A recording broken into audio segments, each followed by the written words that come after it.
This is a quote regarding Isaiah Simmons. Now, he had one of the best combines maybe in history. All right, it was Mike Mamula-esque.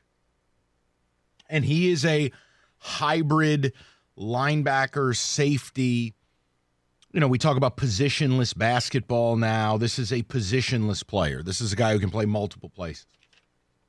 And I have said to you, I'm not taking that guy in the top 3 because I think it is incredibly risky unless you have a really good staff. Unless you know exactly how to deploy this guy to get the best out of him. I don't know about you. I don't trust Matt Patricia to do that. But here's a comment, and you do what you want with it. This is from an NFL front office member. The thought process is positionless players are too difficult to maximize when a stud is needed at number 4. What does that mean? It means don't be the smartest guy in the room. It means don't fall for the light show. It means don't get too cute. Sometimes you just take a damn good football player who does one thing damn good versus the light show. The guy who plays 5 different positions, the guy who is a jack of all trades but a master of none. Maybe it's better to just hit 3 or 4. Just take a damn good football player who does one thing, who plays one spot. And in that instance, I agree with it. If the Lions were picking at 8, we're not having the conversation. I'll take Isaiah Simmons. I am picking at 3. I'm not taking a guy without a true position and entrusting this clown show to do it right. I'm taking a damn good football player. I'm going to take Chase Young. I'm going to take Jeff Okudah. I'm going to take Derek Brown. I am going to take a guy who lines up and fills one of my starting 11 and never comes off the field. That's what I'm going to do. But I've said it to you for a week now. Guys, be careful with the Isaiah Simmons stuff. I love him. Great football player. But I don't trust your staff to do this right. Now, if you trade down to 5, trade down to 6 or 7, and you get paid to take Isaiah Simmons, you get draft capital to take Isaiah Simmons, different conversation. And we can have a different talk about it. But I thought it was really interesting from an NFL front office. They're saying the same thing I'm saying. Now, it doesn't mean they're right. We might both be fool asses. But I've seen a history in the league of really, really versatile guys ending up being massive busts.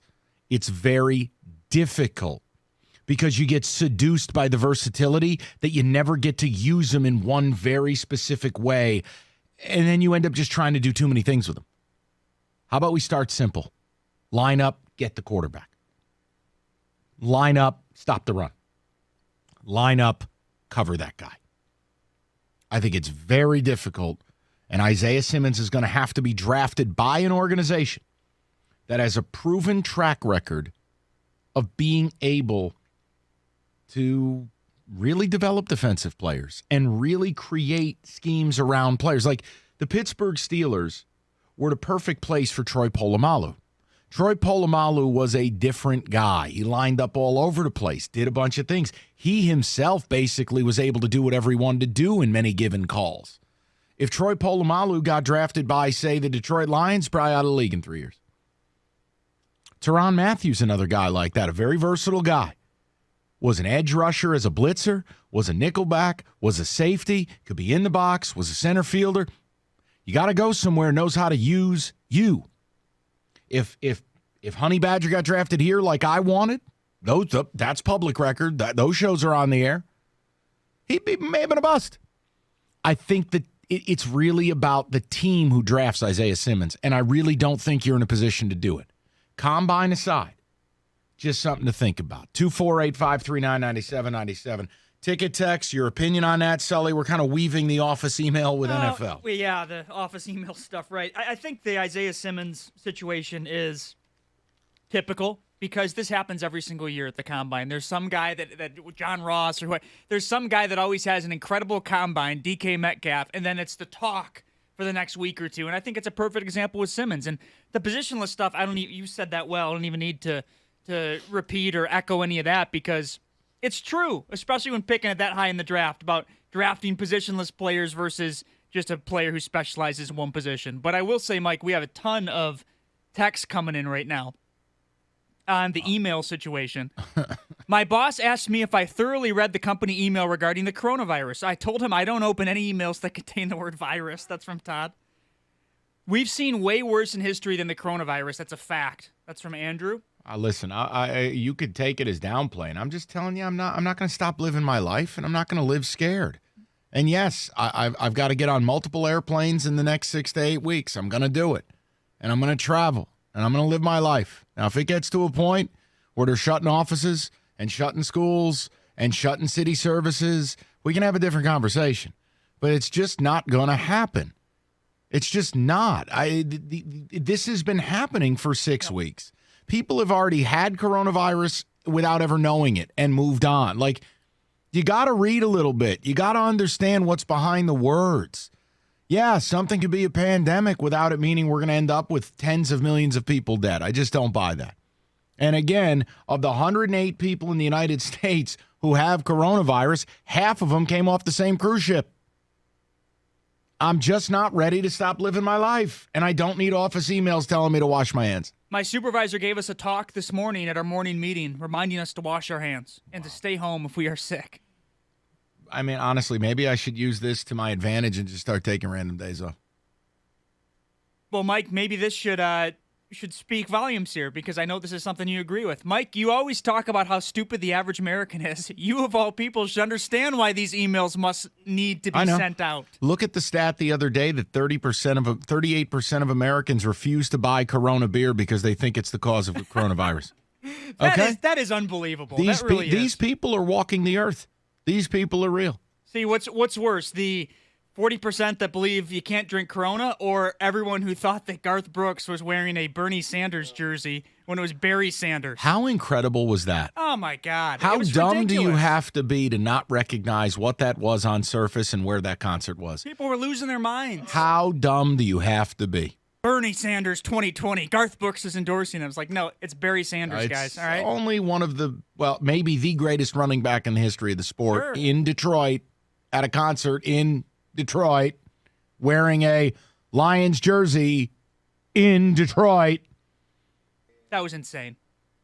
Mike, I just have no confidence that Patricia, the defensive genius, will have any idea how to use Isaiah Simmons in this system. I agree. Listen, for the people who are saying that Chase Young, you have a concern about knowing what to do with him, how are you going to know what to do with Isaiah Simmons? I'm sorry. You know what? Let Isaiah Simmons go to Jacksonville. Let Isaiah Simmons go to Pittsburgh. Let Isaiah Simmons go to a place who knows how to develop defensive talent. Let Isaiah Simmons go to Philly. Let Isaiah Simmons go to Buffalo. You know, let that young man go somewhere where they know what they're doing. I don't think you know what? You're not qualified to draft Isaiah Simmons. That's the best way to put it. You're not qualified. That's why when you call up about Isaiah Simmons, I dismiss it. You're not qualified. You don't have the hardware. Nike shut down its Oregon branch headquarters today. I think a lot of companies are freaking out about this right now. Oregon had, 2 cases?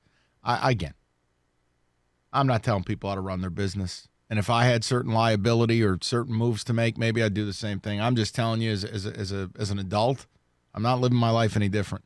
And I am really shocked at how I'm not shocked. I'm disappointed with how the news gets reported. Oh, yeah. Very disappointed. Mike, I work at a hospital here in Detroit. The amount of adults who I literally have to teach how to wash their hands is shocking. I'm not surprised that these emails have to go out. Incredible. And then let's read a serious one here. I love these.